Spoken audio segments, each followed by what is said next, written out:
जय गुरुदेव। अनंत कोटि ब्रह्मांड नायक सदगुरुदेव के चरणों में कोटि कोटि प्रणाम। बाबा रामदेव जी महाराज के चरणों में कोटि कोटि प्रणाम। सभी गुरु भक्तों को, गुरु भाइयों को हर हर महादेव, शंभो शंकर, शंभो शंकर। जैसा कि 2-3 दिन पहले कहा था कि कुलदेवी की उपासना लोगों ने की, बहुत ही प्रसन्नता का विषय था हम सबके लिए। देखिए क्या क्या सीख गए आप, कितना अच्छा कार्य कर रहे हो और ये सार्थकता है जीवन की। थोड़ा सा विचार और गहन करे एक इंसान तो उसके लगना चाहिए कि इतनी 84 लाख योनियों में जो मनुष्य योनि है, ईश्वर ने इसको सर्वोत्तम कहा है। और क्यों कहा है, 2 लाइन से मैं शुरू करूंगा। बाबा रामदेव जी के परम भक्त हुई जिसको बोलते हैं रानी रूपादेवी जी, मारवाड़ में, और परम भक्त हुई, बहुत परिचय हुई बाबा की। और आज भी बाबा के कभी भजन वगैरह संध्या वगैरह होती है, जब उनका कोई नाम नहीं आता भजन के अंदर तो भजन या जागरण या संध्या वो पूर्ण नहीं माना जाता, जहाँ हरजी वाटिकार बाबा रानी रूपादेवी जी का नाम ना हो। तो उन्होंने एक रूपादेवी जी बाबा के चरण में अरदास लिखी। वो अरदास इतनी मार्मिक है, एक इंसान को समझना चाहिए कि हर इंसान का जीवन में एक लक्ष्य होना चाहिए। कहीं हमने लक्ष्य इसलिए भटके, हमें समझ नहीं आया कि एक इंसान को करना क्या चाहिए। क्या हमें कहीं कपड़े लेके चले जाना चाहिए, कहीं क्या घर वालों को छोड़ देना चाहिए, क्या कहीं एकांतवास लेना चाहिए। ये तो मिथक सारे आपको मैंने जो महादेव का कोल तंत्र था उसमें सारे वर्णन बता दिए कि ये सब मिथ है।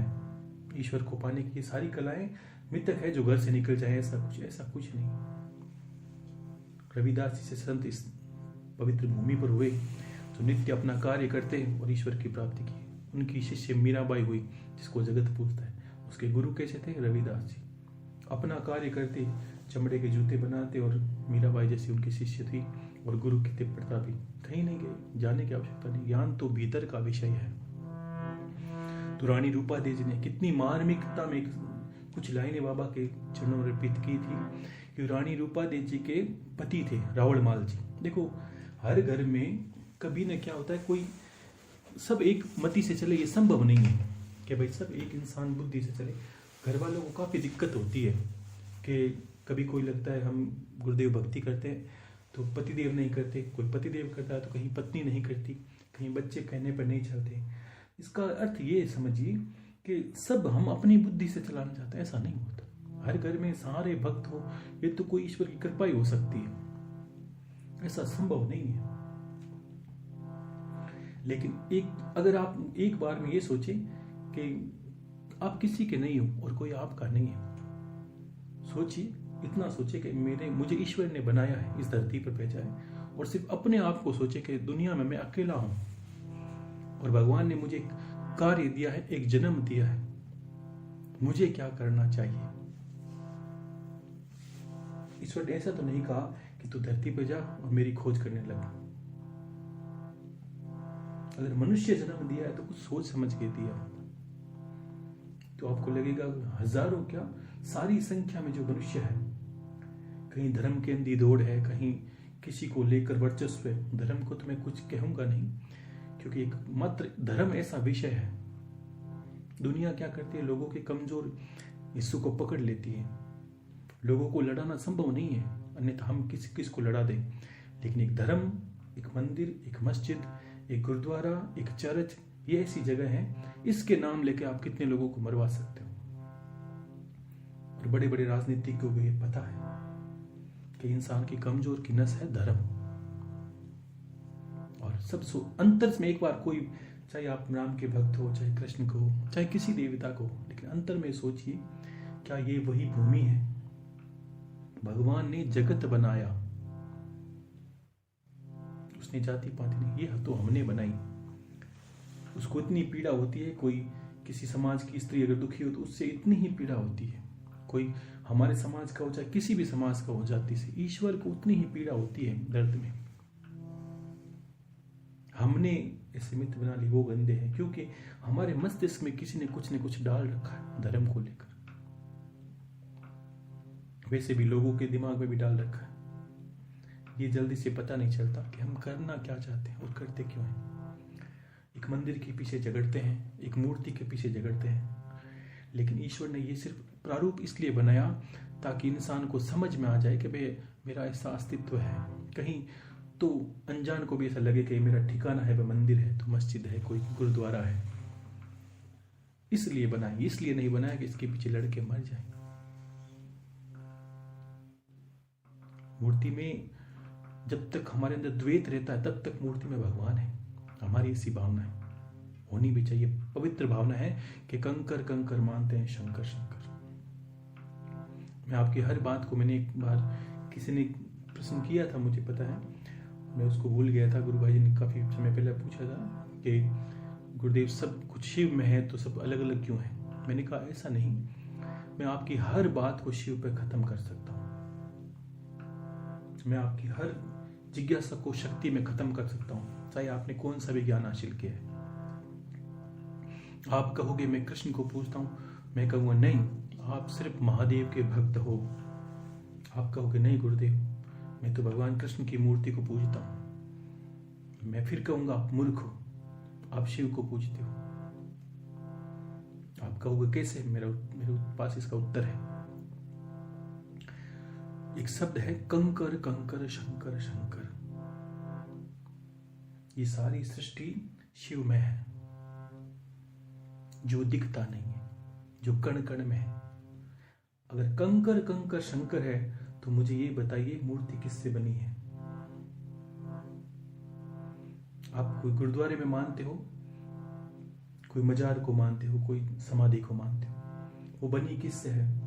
आप किसकी भी पूजा करो, आप मेरे शिव की ही पूजा करते हैं।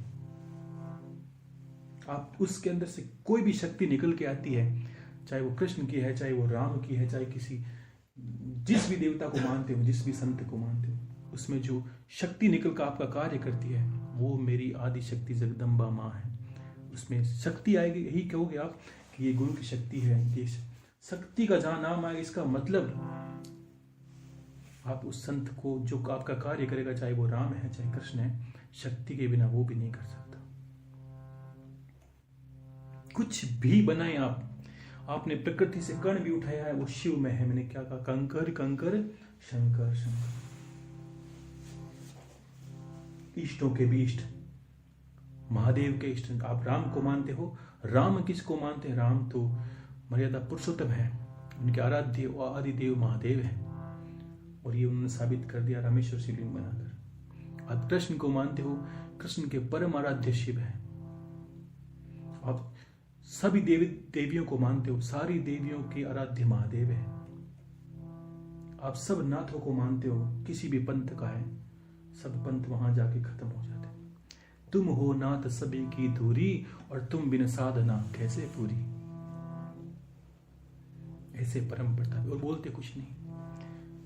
चाहे आप किसी भी मजहब में रखो, आप मूर्ति को उठाओ, किसी चीज को उठाओ, अगर उसमें प्रकृति की कोई चीज लगी है, यानी शिव, आपका शरीर भी शिव में है, मिट्टी से बना है। लेकिन वो ऐसे है, वो कहते नहीं। आप चाहे किसी को मानो, उसे पता है मेरी ही पूजा होती है।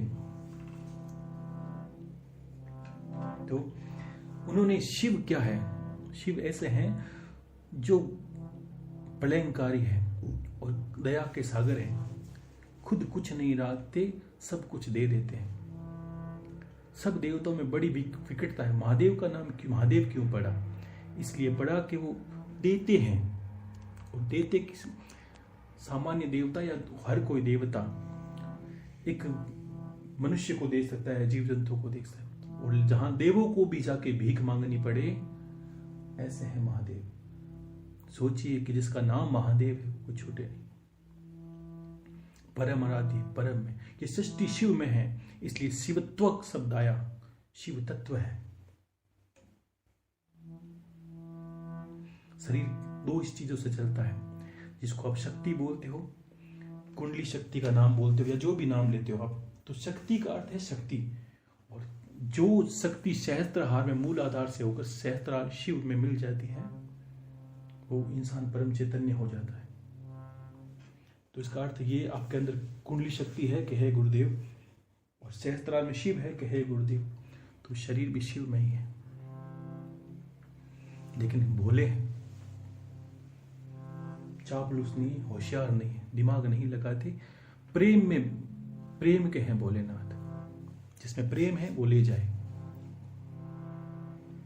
और उनको एक ही चीज पसंद है, दुनिया को अमृत दो और विष खुद पी जाओ। आपको कोई दुख देता है, ले लो, प्रेम से ले लो और खुद विष पी के शांति से बैठे रहो। जो विष पीने में मजा है वो सत्य बताऊं तो अमृत में नहीं है। मेरा ऐसा मानना है। आप सोचिए, 10 घर वाले आपको परेशान तंग करते हैं, दुखी करते हैं, लेकिन आपको एक को तंग करके वो सब शांति से सोते हैं। इसका मतलब उन्होंने विष अमृत पी लिया और आपको विष पिला दिया। आपकी एक की वजह से सब खुश हैं कि हाँ, इसको हमने अमृत विष पिला दिया है, अब हम अमृत पियेंगे। तो सोचिए कि आप शिव में हो। वास्तव में आपके एक पर क्रोध निकालने से सबको शांति मिली है, तो आप सोचो कि मैं शिव का भक्त हूं। ये शिव क्या कहते हैं कि ये शरीर जो दूसरों के काम नहीं आए, किसी काम का नहीं। ये मिट्टी मिलेगा, आप चाहे कैसे इसको सजाएं, संवारें, कुछ भी कर लें, इसकी मिट्टी मिलनी ही है। आप ये खुश कामना रहित होकर कोई कार्य करते हैं तो अंतर में खुश हो जाइए पहले कि गुरुदेव ऐसा मौका मिला है। और अब तो सार्थकता है, क्योंकि गुरु कहता है आप करते हैं, इससे बड़ी सार्थकता हो ही नहीं सकती। कोई देवता आपको रोक नहीं सकता। क्यों कि जिसके पास लाइसेंस है वो कोई भी गाड़ी चला सकता है। आप चलाइए खुलेआम। और जिसका जीवन कर्म में नहीं है वो इंसान का जीना भी सार्थक नहीं है। महादेव ने कुल शास्त्र में साफ साफ कहा है और गुरु गीता में भी कहा है कि पार्वती, मैं उन लोगों को, उन संतों को महत्व देता हूं जो इस सृष्टि के लिए कुछ करते हैं। इसलिए संत सिरोधार्य हैं, क्योंकि ईश्वर का कार्य है वो कर रहे हैं। ईश्वर का कार्य है इस सृष्टि को चलाना। सृष्टि का अर्थ क्या है? जीव जंतु, कीड़े मकोड़े, सबका पालन पोषण करना। और जो सबका कार्य करते हैं, परमात्मा स्वयं उसका कार्य कर देते हैं। आपको जाने की आवश्यकता नहीं। आपके विचार उठेंगे नहीं, उससे पहले आपके कार्य हो जाएंगे। आप खुद स्वयं सिद्ध बन जाओगे, किसी सिद्ध की आवश्यकता नहीं।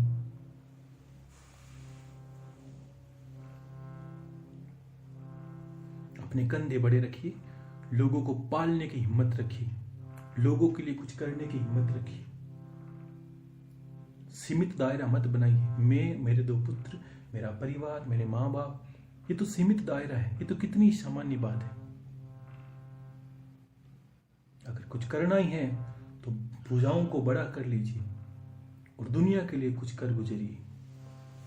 ऐसा ही मेरा मानना है और गुरु होने के नाते ऐसा ही मेरा कहना है। अगर मेरा ज्ञान आपके काम किसी नहीं आए तो मैं भी अपने गुरु के किसी काम का नहीं हो सकती। बताऊं तो ये बात है। जो क्या वो पड़े पड़े एक गंदे जल की बात ही हो जाता है। अगर वो चल रहा है, आप इतना करते हो, तो सोचिए मुझे कितनी प्रसन्नता है। इसलिए प्रसन्नता है, आपको भी है, मुझे भी है। और आपके कर्मों की वजह से आपको दर्शन होते हैं। मेरे बोलने से तो है ही कि गुरु का आदेश है, लेकिन ये ध्यान रखिए कि जिन साधनाओं को करने में या जिन दर्शन को अनुभव करने में समय लग जाता, आपको दुनिया ये बोलेगी वो मैंने कहा कुछ नहीं करना। ज्यादा लगे आपको अनुभव करने हैं तो मैंने इतना सा बोला कि गुरुदेव का नाम लेकर नित्य अमृतवाणी शोकेश हो जाइए। आप 3 दिन बोलोगे गुरुदेव अब शरीर नहा नहीं रहा, अंदर कुछ घटने लगा है। क्यों कि गुरु हमेशा शिष्य के अंदर बोलता है। मैंने कहा ना, आपको गुरु से अलग रहना ही नहीं है। मुझसे अलग रहना ही क्यों आपको? गुरुदेव आपसे बात करनी है, मिलना है, तो रोज ही तो बोलता हूं, आपके लिए बोलता हूं, तो किससे बात करनी है? आपके लिए आशीर्वाद देता हूं तो किससे मिलना है? आपके लिए। तो जो तस्वीर है मुझसे बड़ी है, बहुत बड़ी है, परम बड़ी है। एक कण और एक पर्वत में बहुत फर्क होता है।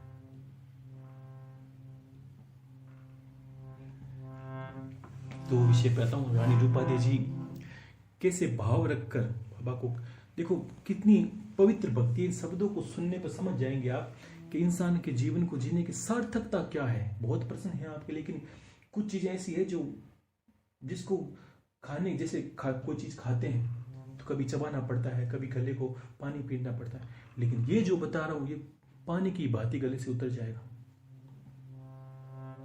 दांत भी नहीं हिलाने, गले में आपको पेट में पचाने की आवश्यकता नहीं, स्वतः ही अंदर चला जाता है। वैसी बात मैं आपको बता रहा हूँ। और वैसी ही 4 लाइनें रूपादेवी जी बाबा को कही। रानी रूपादेवी जी की पति थे रावल माल जी। मैंने बोला ना, हर संभव नहीं कि हर कोई घर के अंदर सारे भक्त हो, कोई रोकने वाला हो, कोई टोकने वाला हो। और कोई आप करते हो तो अंदर में विचार अंदर अच्छे नहीं रखता कि क्या आप करते हो, गंदे कार्य कर रहे हो, क्या भगवान के पीछे पड़े हो, दुनिया तो कहती है। तो वैसे ही रावल माल जी को बिल्कुल पसंद नहीं था कि मेरी रानी कहाँ भक्ति के चक्कर में फंसी है, क्या कर रही है, दिन भर पूजा पाठ, ये क्या है। लेकिन ये जो संबंध हैं अभी के हैं, इसी जन्म के हैं। लेकिन इंसान वही समझदार है जो परम संबंध को निभाए और जन्म जन्म के नाते को महत्व दे, गुरु शिष्य को और ईश्वर के प्रेम करे। रावल माल जी मना करते थे, रानी रूपादेवी जी नहीं कर पाती थी भक्ति, क्योंकि पति से बढ़कर करना मुश्किल हो जाता। तो अंदर अंदर बाबा से क्या कहती है कि भक्ति नहीं कर पाती तो क्या होता है बाबा, भजना में जावा कोनी दे, ओ भजना में जावा कोनी दे,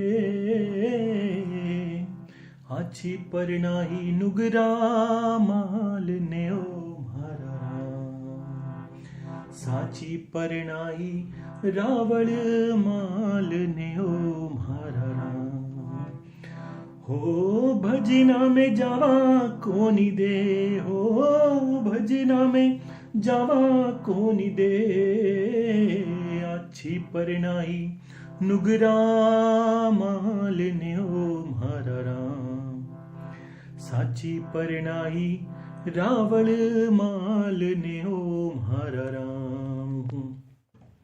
कि बाबा कैसा मेरा विवाह किया है, किस इंसान से विवाह हो गया है मेरा, जो भक्ति करता है ना मुझे करने देता है।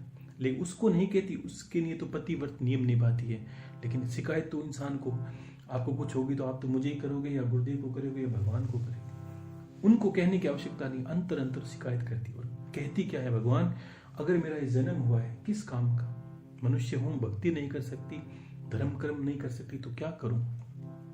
क्या कहते हैं आगे, क्यों नहीं कीनी पारस पीपलियो म्हारा राम, क्यों नहीं कीनी पारस पीपलियो म्हारा राम, और रहती मार गोरे माय, रहती मार गोरे माय, आवता साधु जी छाया बैठता ओ म्हारा राम, रह तुम्हारो जग में अमर नाम, रह तुम्हारो जग में अमर नाम, आछी परनाई रावल माल ने ओ म्हारा राम, साची परनाई नुगरा माल ने ओ म्हारा राम। कहती है कि क्यों नहीं कीनी पारस पीपली, हे भगवान मुझे जन्म दिया है इस मनुष्य जन्म में, इससे अच्छा तो तू कुछ मुझे पीपली बना दे, पीपल यानी पीपल का वृक्ष बना देता, ताकि मार्ग में कहीं पड़ी रहती और छाया होती मुझसे, तो कम से कम कोई संत है, कोई भक्त है, आके मेरी छाया तो बैठता, ताकि लोगों के में कुछ काम आती और मेरा जग में अमर नाम होता कि ये पीपल की छाया कितनी सुंदर है, कितनी शालीन है। इससे अच्छा तो मुझे ये बना देती, मनुष्य जन्म मेरा किस काम का। और क्यों नहीं कीनी वनरी रोजड़ियो म्हारा राम, क्यों नहीं कीनी वनरी रोजड़ियो म्हारा राम, ओ चरती हरियो हरियो घास, चरती हरियो हरियो घास, आवता साधुरा बारा लेवतियो म्हारा राम, रह तुम्हारो जग में अमर नाम, रह तुम्हारो जग में अमर नाम, आछी परनाई नुगरा माल ने ओ म्हारा राम, आछी परनाई रावल माल ने ओ म्हारा राम। कि बाबा इससे अच्छा तो मुझे कोई वन की रोजड़ी, कोई जीव जानवर बना देता, ताकि कम से कम रास्ते के जो कांटे हैं, जो फूल पत्ते हैं, वो तो खा लेती, ताकि आने वाले संत आराम से चल सकते, उनको कांटा ना चुभे। उससे भी मेरा कुछ कल्याण हो जाता। ये मनुष्य जन्म मेरे किस काम का। और क्यों नहीं किनी कुआ बावड़ी वो म्हारा राम, क्यों नहीं किनी कुआ बावड़ी वो म्हारा राम। ओ रहती मारे गोरे माय, रहती मारे गोरे माय, आवता साधुड़ा पानी पीवता ओ म्हारा राम। रह तुम्हारो जग में अमर नाम, रह तुम्हारो जग में अमर नाम। आछी परिणाही नुगरा माल ने ओ म्हारा राम, साची परिणाही रावण माल ने ओ म्हारा राम। कि बाबा इससे अच्छा मुझे कोई कुआं, कोई तालाब, कोई बावड़ी बना देता, ताकि कोई संत है, कोई भक्त है, मेरा जल पीता, कोई जीव जिनावर पीता, तो भी मेरा कल्याण हो जाता, मेरा नाम रहता। देखिए, नाम करने की एक कला है, ना वो पैसे से होता है, ना वो किसी कुछ ही चीज से नहीं होता। अगर आप नाम करने वाली कौन है कि दुनिया है, तो दुनिया के लिए कुछ करते हैं तभी नाम होता है। जगत के लिए कुछ करता है, ईश्वर उसी को सिरोधार्य मानता है। इसलिए जीवन को हमेशा ऐसा जीना चाहिए जैसे परम कल्याणकारी लोगों के लिए भी जीना चाहिए। अपने लिए जिए, मैं मना नहीं करता कि परिवार को पाले, सब कार्य करें। देखो, मैं इसके खास साफ विरोध में हूं कि आप सारे नियम तोड़ के, आप अपने कर्मों को छोड़ के, या अपने अपने जो आपके कर्म है या अपने जो दायित्व है उनको छोड़ के कुछ करें, दायित्व में रहते हुए कुछ करें। मेरा एक ही कहना सबसे पहले से था, मैं खुद दायित्व को निभाता हूँ, दायित्व से पहले कुछ नहीं करता। जो मेरा दायित्व है आपका भी कर रहा हूँ, और का भी कर रहा हूँ, जरूरत पड़े तो घर वालों को भी करता हूँ, लेकिन कार्य समझे। भक्ति अपनी जगह है, और इंसान, भगवान ने जो कर्म दिए हैं, आपके पीछे कोई जुड़ गया है, पुत्री है, परिवार है, उनका नहीं निभाओगे तो भी पाप ही दोषी हो जाते हैं इंसान। ठीक है ना, तो वो कार्य आपको करने हैं। और कुछ प्रश्न है, मैं आप लेऊंगा। किसी ने कहा है कि गुरुदेव, मनोकामना दीपक विधि से हमारी मनोकामना भगवान तक कैसे जाती है। देखिए, छोटी छोटी मनोकामना लोगों की बहुत हैं, कुछ लोगों की बड़ी है। एक विधि मैंने बहुत पहले बता दी थी, गुरु भाई जी ने भी बोल दिया था, इसको एक अच्छे से समझ लीजिए। मनोकामना जो दीपक विधि है, 41 दिन की करने की विधि है, ये शुद्ध सात्विक विधि है। देखो, एक बात समझिए, थोड़ा विज्ञान में जाएंगे और थोड़ा ज्ञान में, दोनों तरीके से मैं बताऊंगा, ताकि पढ़े लिखे लोगों को भी अच्छा समझ में आए। हमारा शरीर ऊर्जा में शरीर है। कभी गौर किया है, भगवान के पास बैठते हैं दीपक जलाते हैं, भगवान के पास बैठते हैं धूप जलाते हैं, और बड़े संत बनते हैं, हवन आदि करते हैं तो यज्ञ करते हैं, और करें तो दोहना चेतन करते हैं, और करें तो हम हवन कुंड लगा के करते हैं। देखिए, अग्नि को देखिए, माचिस की तीली को जलाते हैं, ये कैसे उठेगी? ऊपर की ओर उठती है, ऊपर की ओर उठती है। इसके साथ एक एनर्जी निकलती है, जिसको बोलते हैं, आप पॉजिटिव एनर्जी बोल दीजिए, सकारात्मक ऊर्जा बोल दीजिए।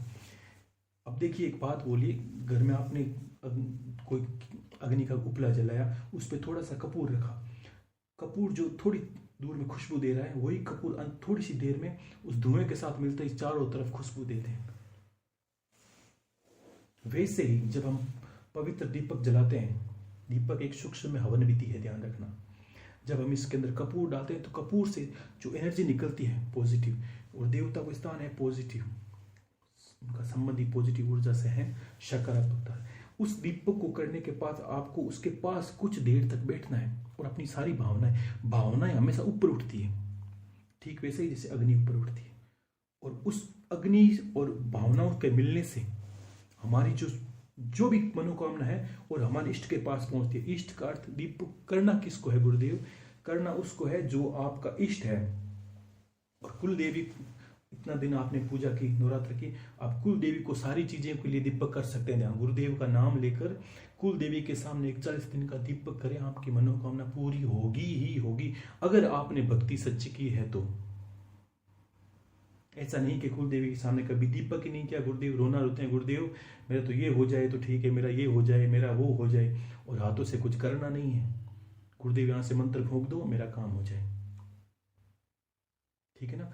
इसलिए ये चीजें पूरी होती है। इसको बड़े में लेते हैं, तब हवन करते हैं। हवन में भी ये सोचिए कि जब हवन होता है कितनी चीजें ऊपर उठती है, हमारी सारी मनोकामना प्रकृति में, ब्रह्मांड में चली जाती है, और हम जिस इष्ट को समर्पित करते हैं उसके पास हमारी वो ऊर्जा भी चली जाती है और भावना भी चली जाती है। और जिस इष्ट को हम दीपक समर्पित करते हैं, भगवान का भोजन है ऊर्जा। अब यहां क्या होता है लोगों के सामने कि कभी देखा, मंदिर जाते हैं, प्रसाद गिरा दिया, रख दिया है, भगवान आप खा लें। अब हमें पता है कोई नहीं खाएगा वहां पर, वो प्रसाद पड़ेगा, चींटियां लगेगी, नहीं तो बाहर फेंक दिया जाएगा। ईश्वर नहीं खाता, वो सिर्फ भावना है। अब जब दीपक करते हैं, ये दीपक भगवान की ऊर्जा है। संतों ने देखा कि हर एक इंसान हवन आदि नहीं कर सकता, संभव नहीं है, तो उन्होंने दीपक को सूक्ष्म में किया। देखिए हवन में भी ये होता है, घी और जलता है और बाती चलती है, उससे ऊर्जा निकलती है, तो ये सूक्ष्म हो गया। माता बहने, मैंने कहा था दीपक करती है, भावना बोलने से पहले दीपक बुझ जाता है, क्योंकि घी तो डालना नहीं है, 100 बातें भगवान से मांगनी है, लेकिन इतना घी 1 चम्मच नहीं डालना, प्रेम से इतना डाले, कम से कम वो जले।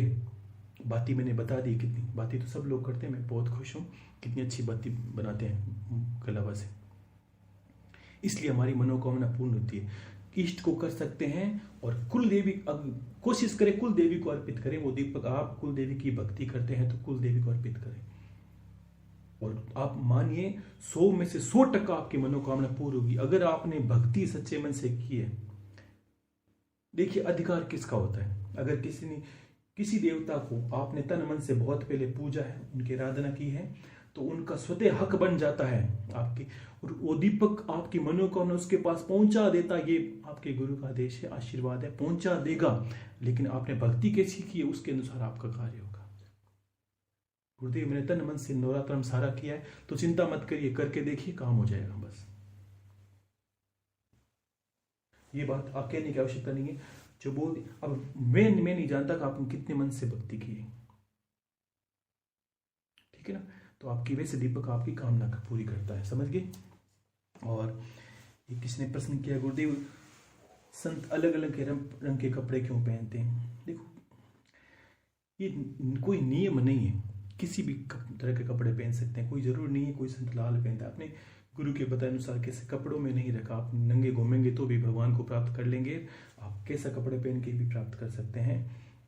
क्यों पहनते इसका कोई कारण अलग अलग होता है। कोई देवी की उपासना करता है तो कोशिश करेगा लाल रंग को ज्यादा पहनने का, गायत्री की उपासना करता है, ये गुरु विद्या से करता है, वो पीले रंग के कपड़े पहनता है, ठीक है। और कोई तंत्र विद्या में ज्यादा कुछ भैरव उपासना वगैरह और कुछ करता है तो काले रंग के कपड़े पहनता है। ये तो साधना पर निर्भर करता है कि वो किस तरह की उपासना साधना करता है। आप गृहस्थ में हो, आपका माता बहन तो लाल वस्त्र करके ही साधना पूजा करें, क्योंकि देवी का रंग है लाल और पवित्र रंग है। और कोई भक्त है, गुरु भाई है, सफेद या पीले वस्त्र पहन के करें, उससे जो सारे फल आपको मिल जाते हैं। और एक प्रश्न है, आपको गुरु कैसे धारण करें, अगर किसी दूसरे गुरु ने मंत्र दे दिया और विधि नहीं बताई तो क्या करें। देखो ये प्रश्न बहुत बार, अब जैसे जैसे लोग नए जोड़ते हैं वैसे प्रश्न आता है। देखो मेरे एक बात समझिए, मैंने क्या कहा था, अगर आपने कुछ ऐसे गुरु को धारण किया है जो गुरु समाधिस्थ है, जैसे मान लीजिए, और दूसरा गुरु उसको धारण करना है जो गुरु तत्व में हो। तत्व का अर्थ समझिए, काफी लोगों को मैंने तत्व का बोला, फिर बहुत ज्यादा उनके अंधकार हो गया, किसी को उजाला ज्यादा हो गया, कुछ समझ में है नहीं। इसका अर्थ समझिए, बाबा रामदेव जी महाराज है, एक ईश्वर है, और गुरु तत्व मासी जिनका अवतार हुआ है, और गुरु तत्व का असीम हुआ है, इन्होंने भक्ति की है, और इनके संत हुए, ये संत ही हैं अपना में, और इनके भी शिष्य हैं, जैसे डाली बहन की शिष्य है, हरजी भाटी के शिष्य हैं, तो इनको गुरु में आप धारण कर सकते हैं। पहली मेरे आराध्य हैं, आप गुरु में भी मान सकते हैं। आपकी देखो श्रद्धा खुद की निर्भर करती है किसको मानना है। गुरु दत्तात्रेय जी महाराज है, गुरु तत्व है, बिल्कुल मान सकते हैं, ठीक है। गुरु गोरक्षनाथ जी को मानते हो, बिल्कुल मान सकते हैं। बालक नाथ जी को मान सकते हो, मान सकते हो। और भी कोई संत है जिन्होंने समाधि ली है जो गुरु तत्वमाशी ने, उनको गुरु तत्व में माना जाएगा। वो समाधि थे, उनके सामने आप जो गुरु मंत्र दिया है ओम गुम गुरु भी हुए नमः करते हैं, आप बोलोगे गुरुदेव मैं उनको गुरु मान चुका हूँ, मेरी भक्ति उनमें है, और तो मैं उनको कैसे याद, तो ओम गुम गुरु भी हुए मंत्र से वो देवता आपको आकर्षित होंगे, वो गुरु आपको कृपा करने लगेगा। और मैंने ये भी उसमें आशीर्वाद दिया है, बहुत लोगों को दर्शन हुए कि अगर आपके गुरु समाधिस्थ हैं वो आपको दर्शन देंगे ही देंगे, ये मान के चलना इस मंत्र से, ठीक है। और फिर आप बोलते हो गुरुदेव किसी जीवित जागृत गुरु से मान लीजिए मंत्र लिया है और विधि हमसे पूछते हो तो इसमें दोष हो जाता है, बताने में कुछ नहीं होता, ये आधा तीतर आधा बटेर हो जाता है। आपने मंत्र लिया है, अगर आपकी श्रद्धा भक्ति उस गुरु में है तो उससे बार बार प्रार्थना करें कि वो बताए कि आपको क्या करना, क्या गुरु ही बताएगा आपको। और आपको लगता है कि गुरुदेव आपको गुरु धारण करते हैं दादा, तो मैंने क्या कहा, गुरु तत्व का तो मैंने इसलिए बता दिया, और आप बोलते हो गुरुदेव नहीं मुझे तो अभी तक किसी गुरु में श्रद्धा नहीं है, मैं तो आपको ही गुरु मानने लगा हूँ, आपकी भक्ति करता हूँ और आप कहेंगे वो करता हूँ। तो मेरे कहने से इतना ही है कि मैं अपने गुरु को समर्पित हूँ। मेरे गुरु को समर्पित अर्थ क्या है कि मैं चाहता हूँ आप दादा गुरु की तस्वीर रखें, आपको वास्तव में परम भक्ति करनी है तो दादा गुरु की तस्वीर रखें, ओम गुम गुरु भ्यो नमः मंत्र करें, मेरा आशीर्वाद इस मंत्र के साथ आप जिस दिन आप करोगे उसी दिन से होने लगेगा। तस्वीर उनकी रखनी है, बात मेरी माननी है, भक्ति उनकी करनी है, कहना मेरा मानना है, आपको सारी चीजें फलित होगी, सब वो चीजें आपकी पूरी होगी ही होगी, ठीक है ना। ये आपका उत्तर है। गुरुदेव शेषनाग जी की पूजा क्यों जरूरत है और कैसे करें। देखो एक बात समझिए, गृहस्थ में एक तो होता है कुल भैरव, और देखो भैरव जी और शेष, देखो एक गौर करिए, काफी लोगों ने ये प्रश्न किया गुरुदेव घर पे किसी ने तंत्र कर दिया, किसी ने मंत्र कर दिया, घर पे कोई शत्रु तो आजकल होते ही हैं इंसानों के अड़ोस पड़ोस में, तो शेषनाग जी शत्रु संहारक हैं, देवताओं के भी रक्षक हैं। आपने कहीं देखा हर चीज के जो सुरक्षा होती है, अगर इनके पैर नागों की सुरक्षा किसी घर पे हो जाए उस घर का कोई बाल भी बांका नहीं कर सकता। ये सोच के मैंने ये विद्या आपको बताई है, ये परम प्रतापी विद्या है, जिन्होंने की है आप आपस में बात करके देख लेना, आपको अनुभव हो जाएगा कि सबको दर्शन हो चुके हैं इनके, और इनके आदेश से ही मैंने आपको कहा, मैंने क्या कहा, आपके पास जो आता है पहले पीछे आदेश होता है मेरा, उसके बाद ही मैं आपको कहूंगा, अन्यथा मेरा कुछ नहीं है, दर्शन होंगे उससे पहले कुछ आदेश होगा, तब जाके आपको वो चीज फलित हो जाएगी। और रही इनकी पूजा की, मैंने विधि बताई आप करें, अन्यथा आपको नहीं करनी कोई बात नहीं, लेकिन जो गुरुदेव को मानते हैं उनको विशेष मैंने कहा शेषनाग जी की आराधना करनी, आप सुख पाओगे, समझिए बात को, ठीक है, भक्ति से प्रसन्नता पाओगे आप, ठीक है। इनकी पूजा के जैसे शंकर भगवान को करते हैं तो दूध से, जल से, गंगा जल से परम पूजा कीजिए, पैसे तो भी आएंगे, सब कुछ होगा आपके घर के अंदर, आपको अनुभव होने लगेंगे इनकी पूजा से, शेषनाग जी के। इनको चंदन अर्पित करना है, चंदन नागों को प्रिय है, अगर आपको पैसे ज्यादा चाहिए तो शेषनाग जी को चंदन से स्नान कराइए, उनकी दोनों पत्नियों को उर्मिला जी और रेवती जी को स्नान कराइए, अपने घर में पुष्प चढ़ाइए उनको, जो मोगरा के हैं, जो भी पसंद है। देखो जैसी भक्ति होगी वैसी शक्ति होगी, ईश्वर को कितना रिझा सकते हो वो आप पर निर्भर करता है, कृपा होगी ये निश्चित तौर पर। कभी संकट आए तो यही दीपक आप शेषनाग जी को अर्पित कर सकते हो, नित्य पूजन जिसका करते हैं उसको, उसके सामने मनोकामना दीपक विधि कर सकते हैं, ये मेरी आपको आशीर्वाद है, करोगे और शेषनाग जी आपके सारे शत्रुओं का नाश कर देंगे। क्यों कि जिस घर में नाग रहते हैं, नागों का आशीर्वाद होता है, जहां शेषनाग जी स्वयं जो विष्णु भाई भगवान विष्णु के रक्षक साथ में हमेशा अवतार में भी साथ है, उनकी रक्षा में किसी चीज को कुछ हो नहीं सकता। और जो नागों से दुश्मनी ले ले उसका नाग, जिस घर में नाग हो, सोचिए आपसे कोई दुश्मनी लेगा, उसका अर्थ समझिए कि वो बच नहीं सकता, वो उसको छोड़ेंगे नहीं 7 जन्मों में। क्यों कि उनको पता है कि मेरे घर में रहने वालों को दुश्मनी ली तुमने, अब मैं देखता हूं तुझे। तो ऐसी सुरक्षाओं में रहोगे आप, मेरा आशीर्वाद है। तो आप सोचिए, मैं चाहता हूं आप शांति से रहें, शत्रुता करनी नहीं है, कोई करे तो प्रभु पर छोड़ दे, प्रभु आप जाने, ठीक है। और पूजा मैंने आपको बता दी है। और किसी ने कहा गुरुदेव भैरव जी की कौन सी साधना करनी चाहिए। देखो ये मैंने कहा मैं तंत्र के बारे में कुछ बताऊंगा आपको, लेकिन उससे पहले प्रश्न होते हैं, तो मैं चाहता हूँ प्रश्नों के उत्तर आपको दे दी जाए। भैरव जी की साधना आपको घर पे करनी नहीं है। जब नवरात्रि विशेष हो तब आपको भैरव जी का नाम लेना, एक माला करनी है, अन्यथा आपको भैरव जी की साधना नहीं करनी घर पर।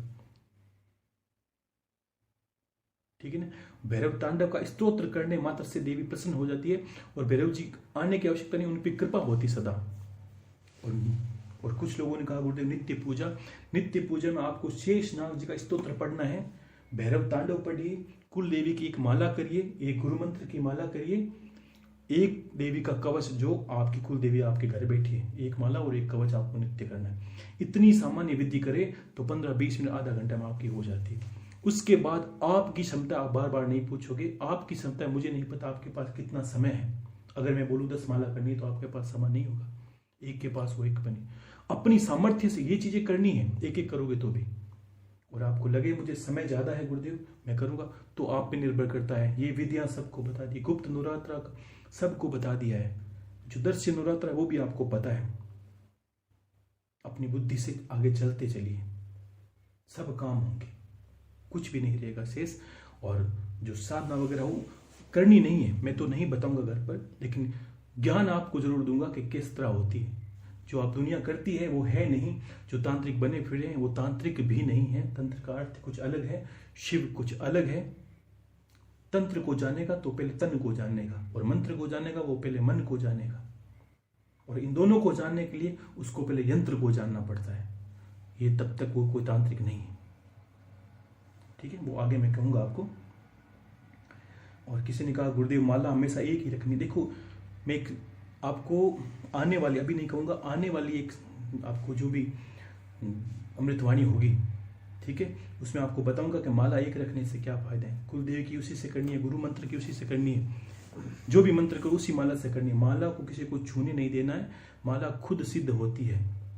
और कैसे माला से और दादा गुरु से बात आपकी हो सकती है ये मैं आपको बता दूंगा सूक्ष्म में। माला को छेड़ना नहीं, माला रखनी पास में, और कैसे वो उत्तर देते हैं आपका माला में ये भी आपको पता चल जाएगा। माला को खजाने से बढ़ के रखना, क्योंकि ये कमाई है। कुछ लोगों ने कहा गुरुदेव माला कभी नहीं चेंज करनी, जब तक जीवित हो माला पास में रखना। ये माला कवच है बहुत बड़ा आपका, साथ ही ये बताएगा आपने कितना तप किया है। ठीक है। और हाँ, एक प्रश्न मैं लूंगा, किसी ने कहा नित्य पूजा कैसे करें, मुद्रा। देखिए मुद्रा प्रदर्शन आपको कब करना है, देखो सामान्य पूजा करो तब सिर्फ आपको देवी को कुछ मुद्रा मत दिखाइए। नवरात्रि विशेष के लिए मुद्रा है, जब आपका आह्वान है, अन्यथा देवी आपके घर पे सूक्ष्म रूप विराजमान है, आप पूजन पाठ करिए। मुद्रा सिर्फ आपको अनुष्ठान हो, जब गुप्त नवरात्र हो या नवरात्रा हो, तब मुद्रा दिखाने का मतलब है। क्या कि हम जब साधना करते हैं आधा घंटे 1 घंटा बैठते हैं तो देवी का आह्वान करके उनके सामने सब कुछ दिखाते हैं, अन्यथा आपको रोज मुद्रा करने की आवश्यकता नहीं करनी है आपको। और बाकी प्रश्न मैं अभी नहीं लूंगा, और कुछ हैं तो आगे मैं बताऊंगा। और बाकी आप भक्ति करें, जैसे समय मिलेगा वैसे मैं से आपको और बताऊंगा। कुछ लोगों ने गुरु भाई जी को बात करने का बोला, गुरु जी से बात। देखिए आप मुझसे दूर रहेंगे, खुश रहेंगे, सुखी रहेंगे और भक्त बने रहेंगे। ठीक है ना। जब समय होगा, समय से पहले कुछ नहीं होता, जब समय होगा तो मेरे अंदर भी पीड़ उठने दो कि मुझे भी आपसे मिलना है। ठीक है ना। तब तक आप शांत रहिए, जो मिलता है उसको लेते रहिए। बड़ा मुश्किल से देना होता है, आप समझिए। और मुझे बहुत खुशी मिलती है कि आप ग्रस्त में रह के करते हो तो आनंद मिलता है। समझे बात को, आपको इस बात को आपको सार्थक बनाना है, और अपने गुरु के वचनों पर आसीन रहोगे तभी आप परम प्रतापी शिष्य बन पाओगे। ये बात आप निश्चित रखना। जब तक गुरु नहीं कहे कुछ नहीं करोगे तब तक आप परम शिष्य हो।